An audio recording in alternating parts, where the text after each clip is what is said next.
కర్మ అంటే ఏమిటి?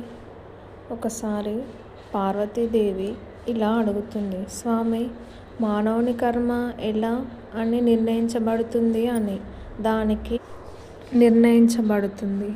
దానికి ఈశ్వరుడు, దేవి అదిగో ఆ పచ్చగా ఉన్న చేను పక్కన ఒక గాడిద ఉండే, దాన్ని కట్టేశాడు చూడు దాన్ని. యజమానుడు అతడు ఆ విషయాన్ని మర్చిపోయాడు.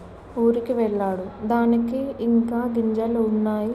నేను దాని తాడు విప్పి వస్తాను ఉండు అని వెళ్ళి దాని తాడు విప్పాడు ఈశ్వరుడు. అంతే, అది వెళ్ళి ఆ పచ్చగా ఉన్న చేన్లో పాడి వేసి దాన్ని నాశనం చేసింది. ఆ చేను యజమాని వచ్చి చూశాడు. ఆ గాడిద యజమాని రాగానే అతని కోపం కట్టలు తెచ్చుకొని అమాంతం వెళ్ళి అతనితో గొడవకు దిగాడు. ఇద్దరు మధ్య మాట పెరిగి భావోద్వేగంతో కట్టలు తెంచుకున్నాయి. ఆ చేను యజమాని అలానే ఆ గాడిద యజమాని భార్య గొంతు కోసి చంపేశాడు. దాన్ని చూసిన ఆ పిల్లలు మేనమామ వచ్చి ఆ గాడిద యజమాని భార్య తమ్ముళ్ళు ఇద్దరిని గొడ్డలితో నరికేశారు. చివరగా ఆ మేనమామ అక్కడికి పడి ఉన్న మొత్తం శవాలను చూసి, ఈశ్వరా, ఎంత పని చేశావయ్యా అని ఆశతో కేసి చూసి అన్నాడు. దానికి ఈశ్వరుడు ప్రత్యక్షమై, నేనేం చేశాను నాయనా, నేను కేవలం గాడిదని కట్టేశాడు మాత్రం. దాన్ని మీరు మీలోని రాక్షసత్వాన్ని తాళ్ళు విప్పుకున్నారు. మీ లోపల గుణాలను తాళ్ళు విప్పుకోవడం వల్ల ఏం జరిగింది?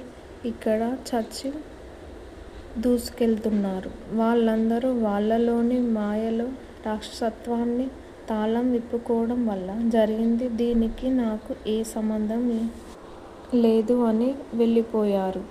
దాన్ని గమనిస్తున్న పార్వతిని చూసి, దేవి, మీ ప్రశ్నలకు సమాధానం దొరికింది కదా అని అడిగాడు ఈశ్వరుడు.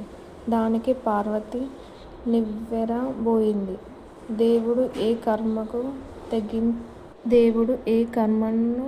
తొలగించడు. ఎవరికి వారు నిర్మించుకున్న కర్మ చక్రంలో నుంచి బయటపడాలి. రాక్షసత్వం మీలో ఉన్నంతసేపు, మాయకు తాళం విప్పుకున్నంతసేపు కర్మ నిర్ణయం జరుగుతుంది. అందుకే అర్థం చేసుకోవాలి.